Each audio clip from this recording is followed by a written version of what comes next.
Bonjour à toutes et à tous, merci de votre fidélité, ravi d'être en votre compagnie. Pour toute l'actualité de la région, l'info près de chez vous en images en 8 minutes. On démarre comme toujours par vos prévisions météo pour les prochains jours avec malheureusement ce lundi, vous le voyez, un temps couvert et pluvieux, 13 degrés pour les températures. Heureusement, ces perturbations vont vite se dissiper. Et mardi et mercredi, on aura normalement du soleil, du ciel bleu à part quelques passages nuageux sans gravité. Les températures, elles resteront stables et de saison avec 13 degrés donc pour les maximales en ce début de semaine prochaine. Dans cette édition, d'abord quelques images du salon à Aménago ce week-end encore à l'île Grand Palais, la 14e édition de ce rendez-vous annuel de l'habitat dans la région, avec des dizaines d'exposants et les toutes dernières tendances en matière d'aménagement intérieur et extérieur. L'occasion de s'intéresser d'un peu plus près à la construction passive, une technique d'architecture permettant d'optimiser la chaleur extérieure et ainsi se passer de chauffage à l'intérieur. Les Hauts-de-France sont la première région en termes de construction passive, avec en 10 ans déjà plus de 100 000 mètres carrés bâtis. Sur les stands, on peut donc recueillir des conseils d'experts, mais des témoignages aussi de propriétaires de maisons passives. Explication au micro de Vincent Vieillard.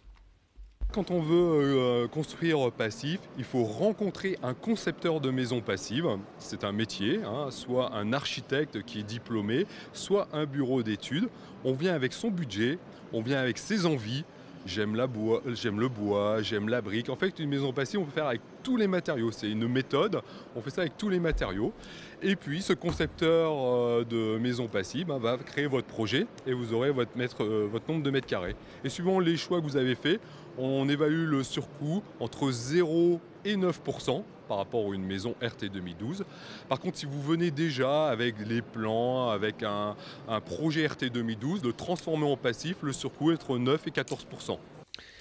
On parle d'emploi aussi dans ce journal avec les difficultés de recrutement de certains secteurs économiques. À l'heure où le taux de chômage ne semble pas vouloir diminuer dans la région, certaines entreprises ne parviennent pas à embaucher. C'est le cas notamment d'AM Bois, société de charpente basée à Fauquemberg au sud de Saint-Omer. Créée en 2011, l'entreprise artisanale a triplé son chiffre d'affaires ces 3 dernières années et compte aujourd'hui 19 salariés. Mais depuis plusieurs mois, le gérant Adrien Mailly ne trouve pas les bons profils. Certes, la situation géographique de sa société est un problème peut-être pour attirer les candidats, mais il y a autre chose, la qualification et le manque de connaissances pour les métiers manuels. Explication avec Corentin Escaillé. Un gros problème sur le recrutement, la localité déjà d'une, et après les gens, tout ce qui est diplôme, entre guillemets, nous n'avons plus de manuel, donc du CAP, des gens qui ont appris le métier de charpentier. On a des BTS qui se présentent, le seul problème c'est que le BTS est un profil qui ne colle pas exactement à notre demande. Nous avons besoin d'un manuel, un BTS survole beaucoup de choses dans son apprentissage. Il apprend de la théorie, il brasse énormément, entre guillemets, et beaucoup d'étapes bois, de la scierie jusqu'à la transformation. Mais vous, ça vous intéresse pas? Non, parce que le CAP est plus compétitif au jour d'aujourd'hui. Il y a un plus gros potentiel sur quelqu'un qui a du CAP et qui a déjà 2 ans d'expérience qu'un BTS qu'il faut former en sortant d'école.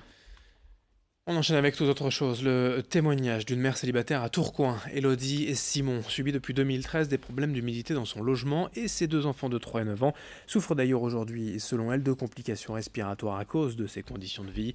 À l'origine, 1 an après son emménagement et à sa demande, des travaux ont été faits par le bailleur Vilogia, mais selon Elodie, les murs n'ont pas été traités en profondeur, juste repeints, ce qui n'a rien changé au problème. Et depuis en décembre 2017, le tribunal de Tourcoing a ordonné au bailleur d'effectuer les travaux dans un délai de 5 mois, mais entre-temps, Vilogia a revendu l'appartement à un autre bailleur, et ce dernier a depuis fait appel à des entreprises spécialisées qui n'ont pas détecté d'où venait ce problème d'humidité. La situation est donc au point mort. Écoutez ce témoignage recueilli par Idil Gunaï. Je suis arrivée donc dans les logements, j'ai tout de suite vu des traces de moisissure, de l'humidité sur les façades des chambres des enfants, surtout devant.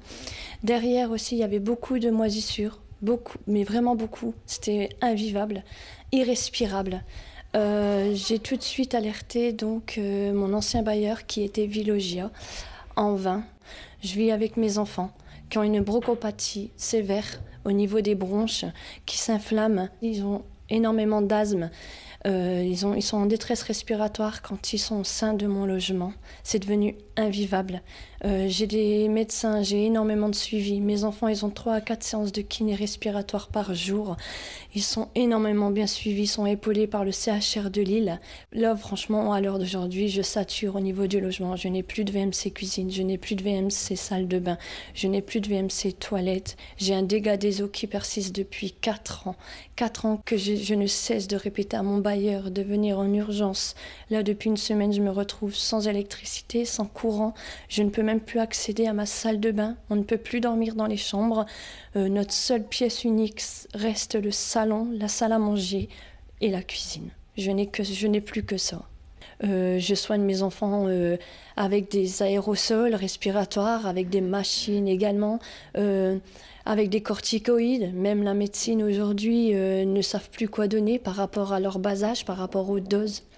Donc franchement, je ne sais plus quoi faire là. Et je demande vraiment un logement, si c'est possible, 3 chambres. Ne plus me laisser comme ça avec mes enfants. J'en ai vraiment besoin. Et puis pour terminer ce journal, on s'intéresse aux nouvelles solutions pour fédérer les salariés en dehors de leur poste de travail. Certains installent des ruches avec des abeilles, d'autres des salles de sport. Il y a aussi les potagers d'entreprise. Le principe est simple, évidemment, cultiver ensemble un coin de terre sur le site de la société et faire pousser des fruits et légumes. Les salariés disposent de tout le matériel nécessaire et même des conseils d'un animateur qui vient régulièrement les aider à optimiser leur production. À Mouveau, dans la métropole lilloise, Philippe Tricard a créé Graines d'équipe il y a 2 ans. Il aide ainsi les entreprises à mettre en place une émulation externe au travail. Les salariés profitent de légumes bio.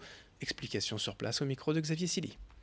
Concrètement, aujourd'hui, nous avons 3 réalisations sur ce thème des potagers d'entreprise par Graines d'équipe.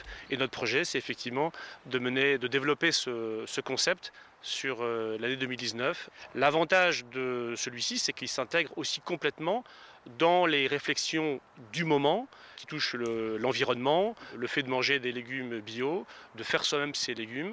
Donc ça, c'est une spécificité liée à ce projet de Graines d'équipe. Fin de cette édition régionale, merci de votre fidélité et je vous souhaite une très belle journée à toutes et à tous, ensemble bien évidemment.